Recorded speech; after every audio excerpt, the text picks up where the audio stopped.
When you hear the sound of that bell, you know you're in the championship rounds with the one and only King Amin of Essex. And I got my man, my brother, word to Hulk Hogan, Mario Munguia. How's it going, man? What up, champ? Yo, you looking lean as ever. My man stays looking young. Hey, man, it's funny because my birthday was last 2 Fridays ago. So, I'm no I spring know I know chicken. you like 140, but you like a vampire. You like Pharrell.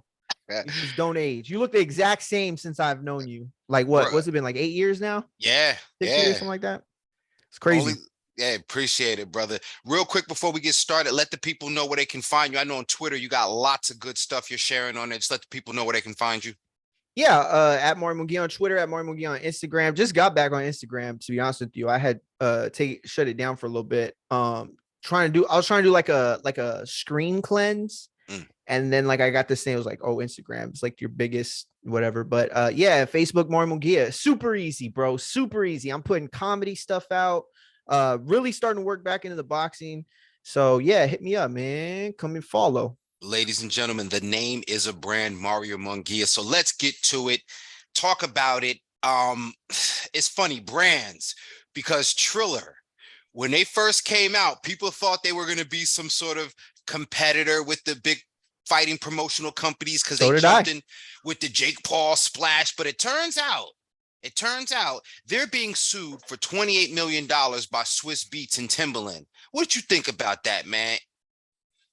Oh, it's sad. It's sad to me. To be honest with you, I had seen on Twitter like a bunch of people making jokes. It was about the subject, but I didn't know. It wasn't until you had texted me and had sent me a link from Twitter that I got to read the article and see what was going on. And man, it's so unfortunate because like I've known you for a long time. I know you're a hip hop head, and a great rapper, by the way.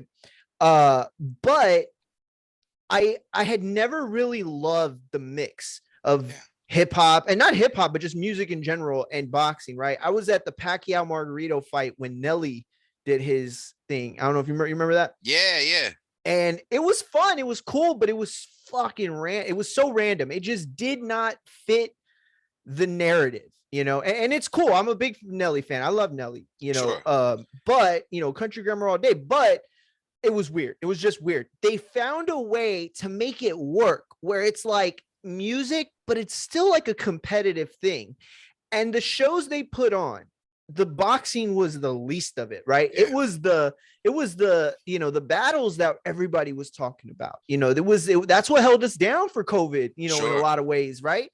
And really it was one of the big takeaways from COVID, because this all started because we were looking for things to do and watch, and they were providing that content. So I just think it sucks. Like, it sucks from a standpoint of I don't know if we'll ever find out how big that could have gotten, because a Sure. lot of rappers started saying like, yo, I'm gonna go against Wayne, or yo, me and M. And then the game put that thing out the other day, like M versus Sure. I forgot who, you know a battle or whatever. And so it just sucks, man. It sucks. But again, this is a part of boxing. I know we're going to get to it later with AJ and Usyk, but this is the part of boxing where that money is just so controlling, so dominant. When you don't have your ducks in a row, it happens. And I'm with you in that Triller had a great opportunity. Although, you and I see, we can look back on and see how history might have failed. So you're talking about the Pacquiao Cotto. Remember, Rock Nation shit the bed, trying to bring that thing Yes, together. And I didn't even again, think of that. I love Fad, but I don't want to see Fad before Andre Ward.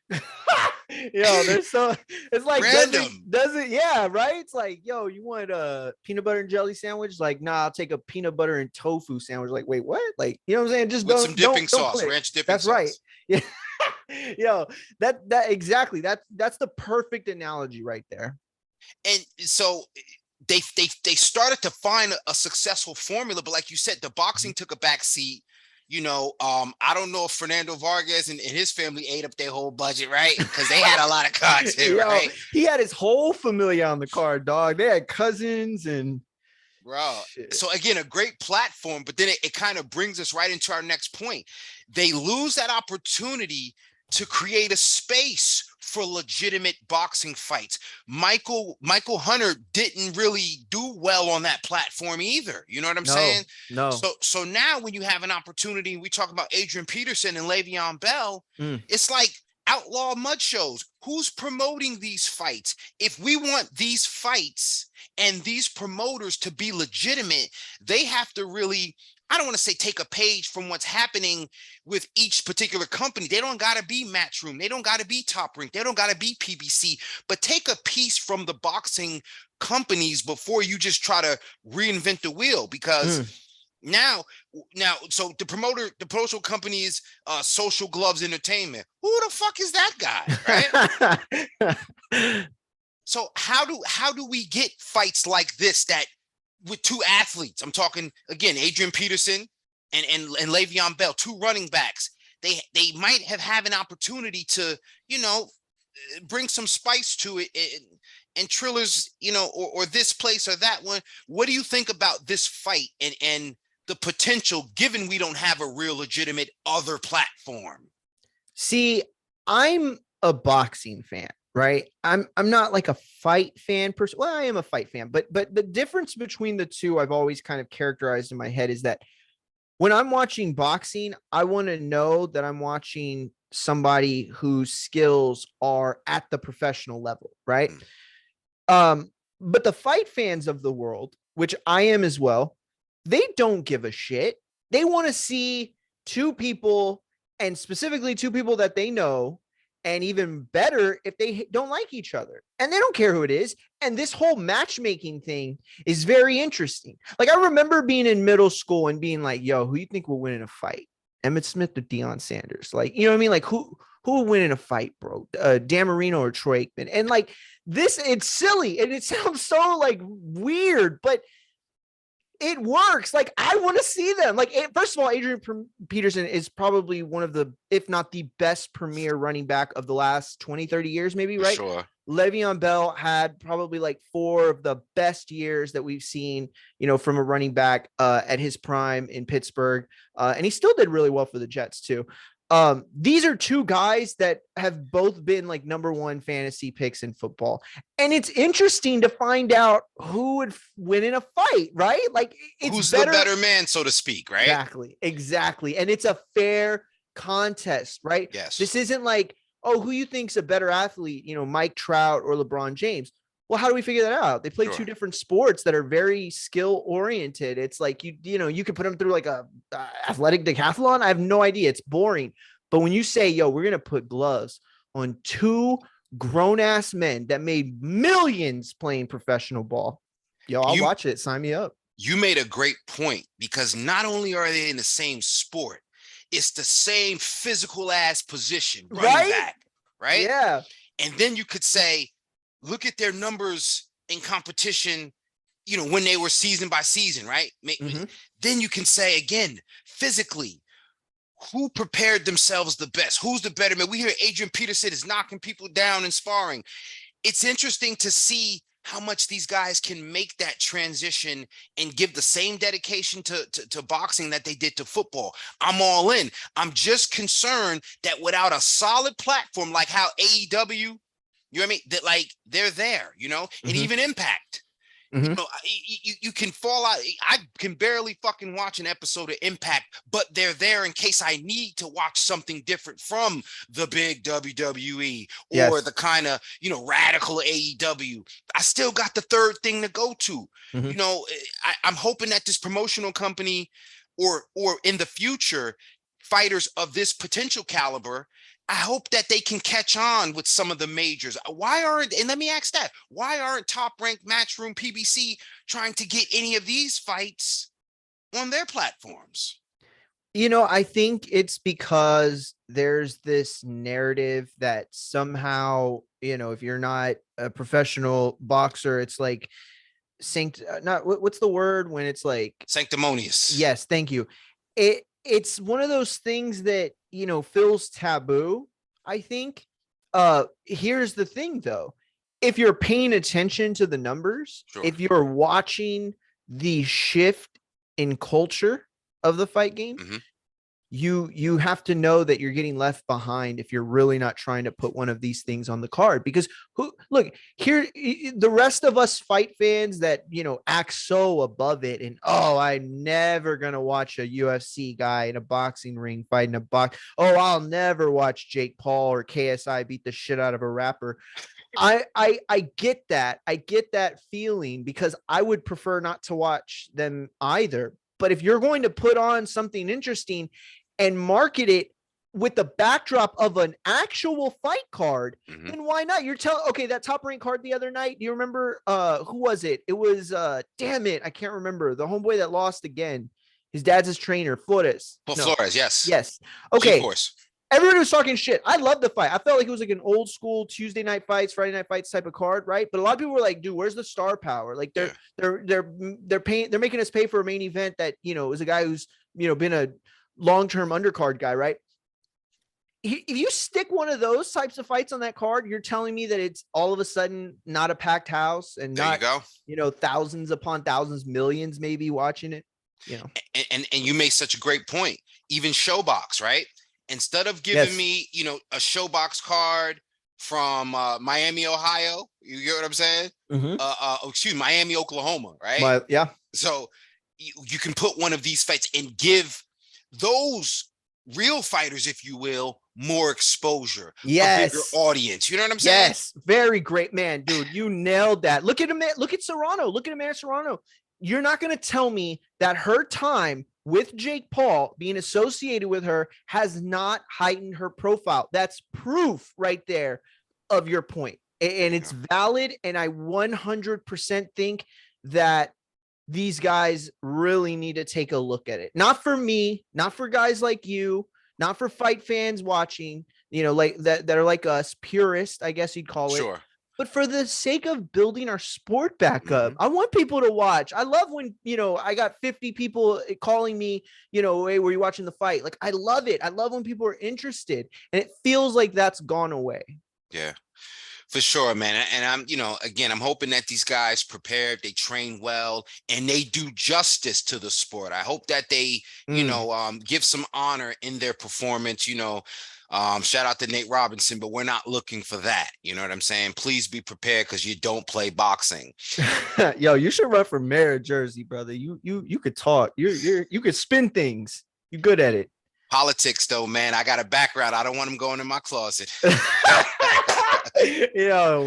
I don't want them digging up them bones, man. You're right about that. But speaking of, and again, I hate to make this transition, but closet and bones and bone structure, the WBC has put out a list of reasons why they will restrict transgender fighters from fighting.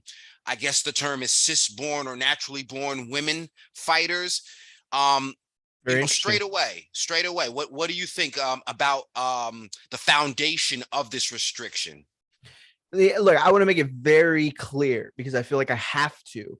I've always felt like an ally to the LGBTQ community. I live in a place where there aren't many people that identify that way. And somehow I've always managed to make friends with people from that community. And, it's, they deserve, and not even deserve, everyone deserves rights, right? Sure. So that's not what I'm talking about. I'm not talking about, what's right and fair and people getting basic human rights.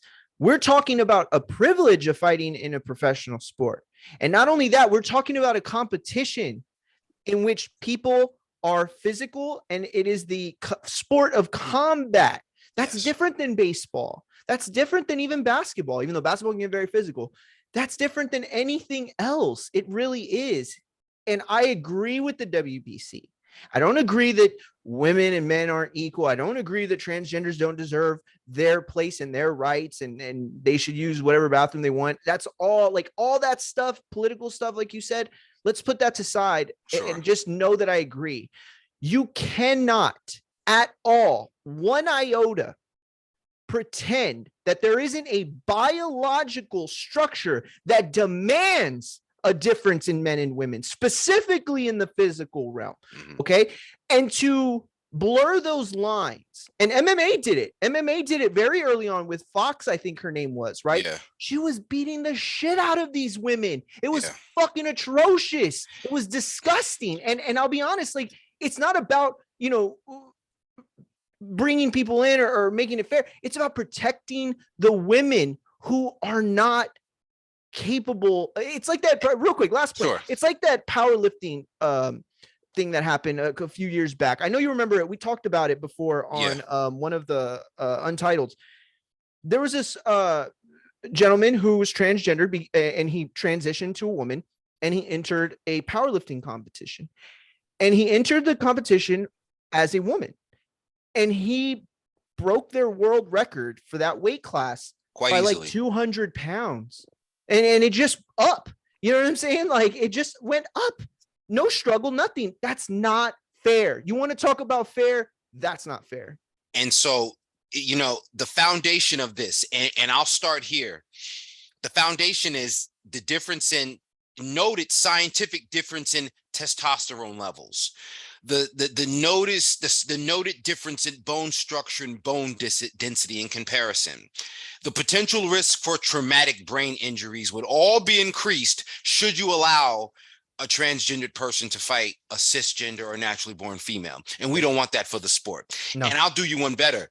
Let's take it simple. Let's go to border wars. We know, even amongst two men, what it looks like. A person that's skilled and prepared and stronger versus a guy that is not skilled and is not prepared, is stronger. Or even a guy that is extremely skilled, but he's in there against a much bigger guy. Oh, I follow. 100%. Well said. So why would we allow that sort of danger?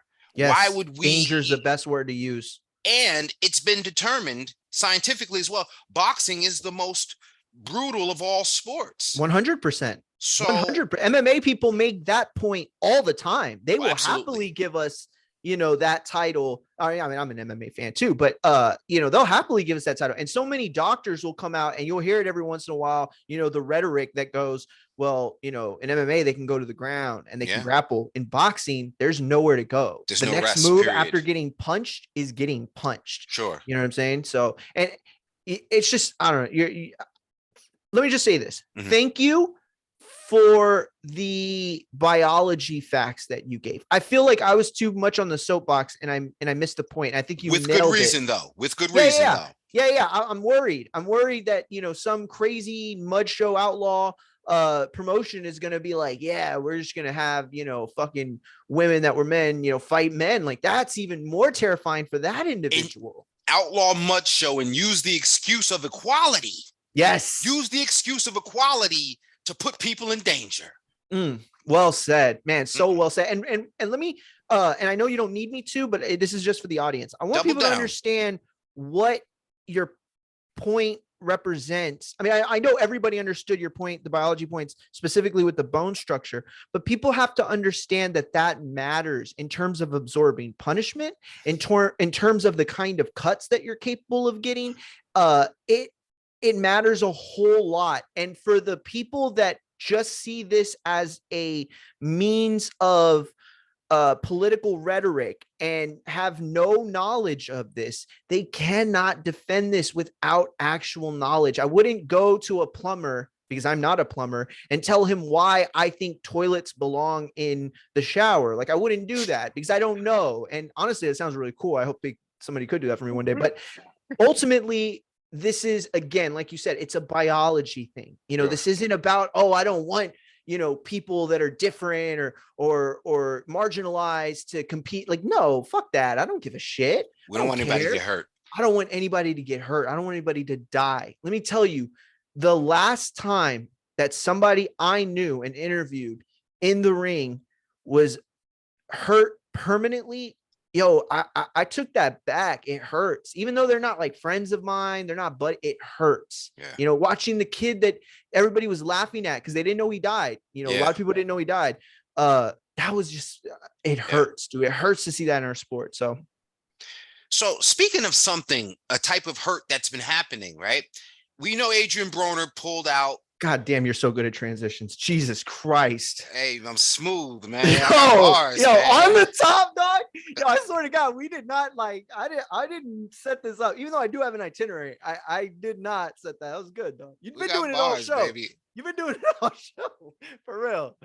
Oh But man. is now what we're looking at, with Adrien Broner, excuses, people making excuses to put on and put off.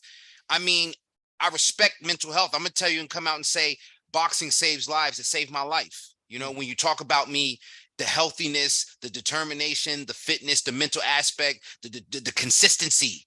You know what I'm saying? I need boxing for that to save my life. So I totally get that. But there's a time to when you have to seek help, because people cannot just observe that you're you're going through something or that you're under duress. If you do not seek the help, you kind of forfeit a lot of courage and strength, in my opinion, and that's on me. But as far as Adrien Broner pulling out of this fight this time, what do you think overall about that? I think the timing of it, and based off of everything that had gone down for the past 3-4 weeks leading up to the fight, from the moment we found out to the moment he pulled out, all of that was very strange. All the rhetoric. And at first, I fully believed that the Al Haymon bashing, the Espinoza bashing, I thought it was to sell tickets. It was interesting. You never hear anybody say that about Al. And so for him to do it, I think it just was, I thought it was just for the attention and for the promotion's sake. Cutting a promo. Exactly. Cutting a promo. Thank you. And he's so good at that. Here's my issue. Okay. I have dealt with my own mental health issues. I suffer from anxiety. I suffer from depression. I suffer from insomnia. And all those things have altered my life and the things that I can do and I'm capable of doing. Right. And I have to tackle those things first. So I understand not being able to fight. I wouldn't want you to fight if you're in that position, because I know what low feels like. I've been down bad. And for all the people who think it's an excuse, I understand it. I do. I understand it. The Ryan Garcia stuff, I didn't. I really didn't. This kid seemed genuine. He seemed authentic. The timing was weird. Here's why I believe Adrien Broner. And here's why it doesn't make me upset, but it definitely is like a little cringe for me to see the boxing world that has seen this kid grow up, as a Cincinnati kid, that anyone can get it, shit, all of that. Yeah. To just come out and say that you didn't think that there had been issues with Adrien Broner mentally this whole time for the last 6 years, you're fucking kidding yourself. You're kidding yourself, because this guy had put out suicide watches on himself. He'd put out death threats to random people online. Man. The shit at the bowling alley. Been involved in shootings. The shooting. Exactly. Like, you're not going to tell me because this life, not to get into anything, Sure. but this life. When you get to an age where you're no longer a stupid kid and you think about the dirt and you think about the mud and you think about them times you were covered in slime, that shit weighs on your conscience. Who's to say that AB's not at a point now where he's looking back at, the people that he hurt and the things that he did, and it's not weighing on him to be in a position where you're going to use mental health. I think at this point, everybody should get a pass. And I know that that's a dangerous, slippery slope, right? We saw it with the Me Too movement. And then all of a sudden we get Johnny Depp and Amber Heard, right? Sure. So I understand it's a slippery issue. I did not appreciate Tank's response. I didn't appreciate it because I know that it was only directed at Ryan Garcia, and he does not know what's going on in these people's head. And he is too young, right, in my opinion, to have fully understood the ramifications of that kind of dialogue. And what he said, in case people missed it, is he basically was like, yo, y'all got to stop making excuses and using mental health. You take care of your business. That's not always the case. Yo, and I totally agree with you. And the one caveat, as an experienced person managing my wellness, if you're not managing the wellness, because when we see it consistently happening, Adrien Broner, he needs a great support system, and that support system has not found him yet, because I think you don't get to the point of being able to move forward unless you kind of sit in it. And I don't think he's ever been able to sit in it because of the demands of fatherhood, the demands of being a brother and a son and life. And then his trade is boxing. He's picked the most violent trade to ply to earn a living.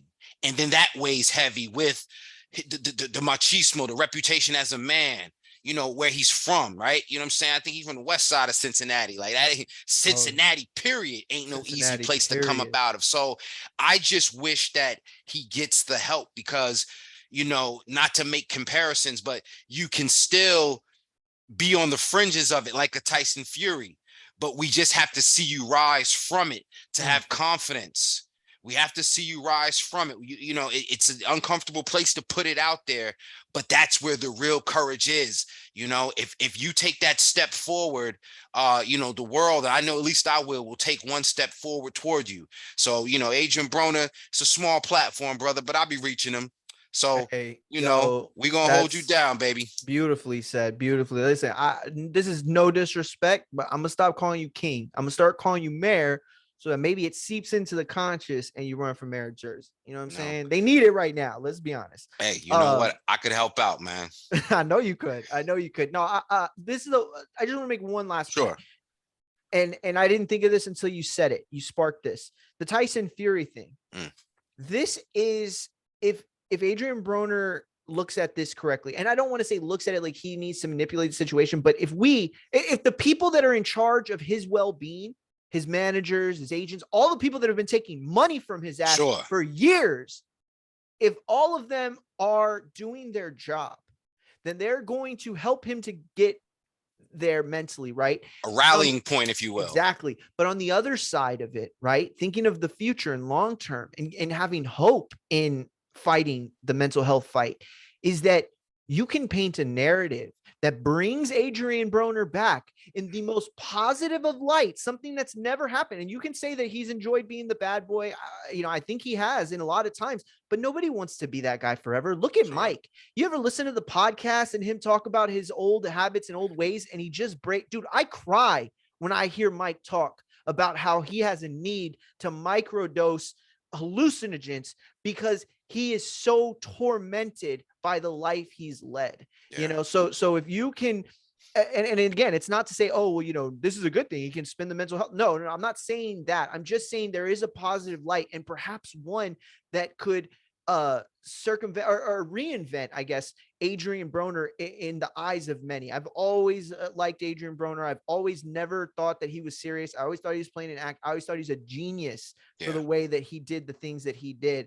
That said, you could see from the skill set that he possessed at the 130-pound division that at some point boxing not only took a backseat, but it started to ride in a separate fucking car. You know what I'm saying? Like you was in that motorcycle, you know, that little thing next to you that they used to ride. Like, my man boxing was in the side cab. You know what I mean? But yeah, I just want to make that point. No, definitely. We wish you the best, Mr. Broner. Definitely find the strength because resiliency is it's a skill you learn. Nobody's born with it. And one man had it shown resiliency, Anthony Joshua. Okay. He showed resiliency. Yo, you need to stop, bro. Stop. I'm freestyling. Channel 5 in New Jersey about to pick you up, homie, for on-air anchors. You killing it. Listen, the resiliency Anthony Joshua showed in that fight against Andy Ruiz, he's going to have to show it again now against Usyk. And I want to know from you, okay, because we're talking about this weekend's bouts, you know, does he have what it takes to overcome this moment? Again, does he have another again in him? I think yes, 100%, because I think if you had it, you always have it. See, you're absolutely right. What you said about resiliency, it's something you learn, right? But it's not something you necessarily master.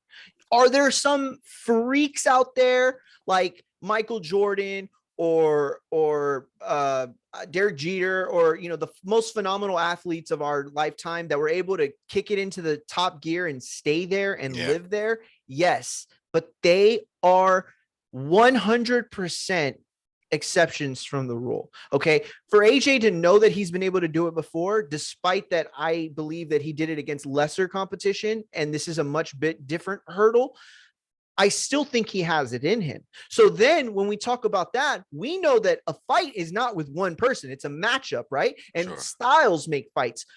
But so does the psychology of both guys. And when one of those guys has been fighting a war, a violent, vicious war, the likes that we have not seen in decades. Yeah. And he is fighting with the entire country on his back. That is weight that can break any shoulders. Do not be mistaken. Sure. Joe Louis did it one time. Joe Louis took on the entire Nazi army, figuratively, in a fight, and he prevailed. He came out and he was better than people thought he could be. Okay, AJ has that chance. He has that ability, but he's also fighting a weird version of Usyk, where this whole war and everything he's been doing, and he's been on, in the battle lines and seeing all the stuff, that it's either going to be the most ultimate motivator that makes him unbeatable, or it's going to be the thing that when he gets in the trenches, like you're talking about, when he gets in the trenches, and if he doesn't have it because his mind is so sapped, or he's so worn out, or he's just tired, it's a possibility. So, there are a lot of what ifs, but plain and simple, do I think AJ could get his hand raised on Saturday night? Yes, 100%. I do. I'm not necessarily saying I'm picking him. Sure. But and I agree with that, because, you tap into your resiliency, because it takes so much to stay with that sharpness. Everybody has a lull, if you will. Everybody takes their foot off their gas, if you will. And suppose, I'm not projecting this, but suppose, all that pressure Usyk has on him, and suppose he says, I've already done it. I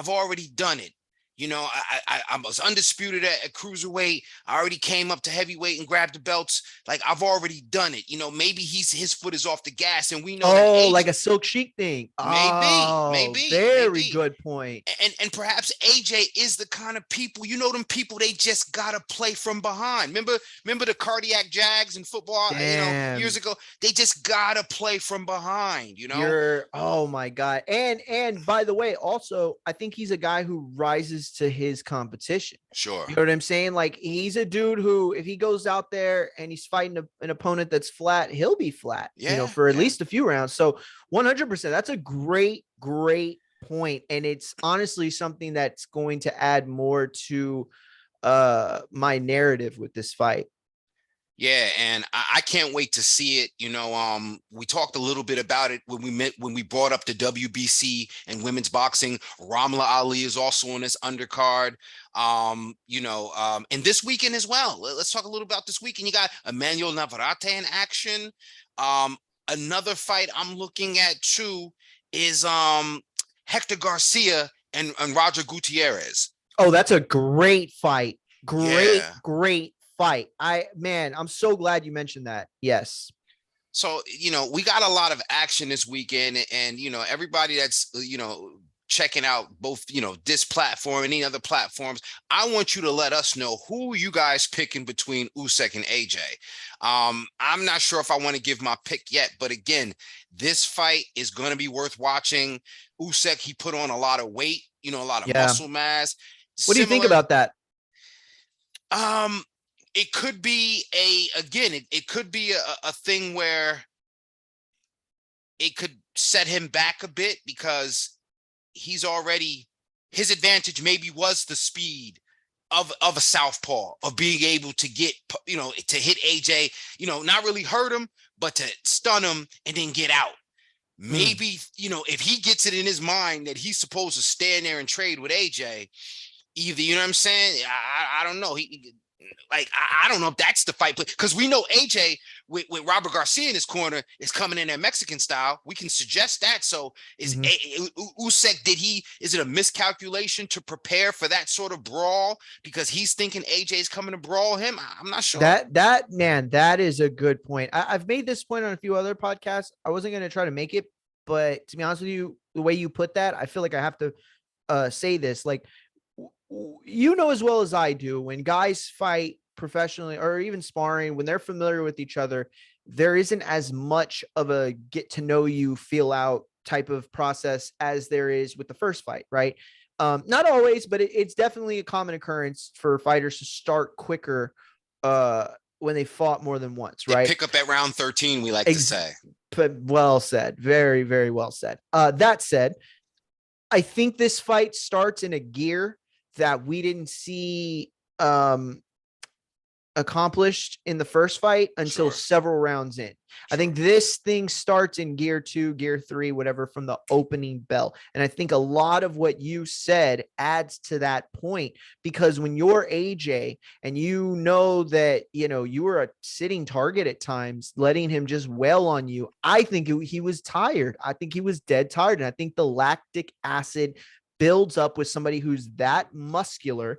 And believe me, as a former power lifter, there is nothing I would love more than to see the most jacked dude be the best boxer in the world. But from my experience in the last 30 years watching the sport and about 10 covering it, it just isn't the case more times than not. You know, it just is not. But yeah, I just want to make that point because I want to come back. If it starts like AJ bum rushes him in like round 2 and like scores his knockdown, I want you to get your flowers. No, I mean, and listen, that's what type of fight this is going to be. We're all looking forward to it. Mr. Munguia, it's a pleasure having you. Let the people know one more time where they can find you, man. Yo, you can find me at Mario Munguia on Twitter, at Mario Munguia on Instagram, and Mario Munguia on Facebook. And I will be on the roundtable tomorrow on YouTube. Shout out to D Style. So awesome. Listen, I told y'all before, the name is a brand, and that's my man, Mr. Mario Munguia. It's me, King Amin of Essex. We out of here, ladies and gentlemen. Peace.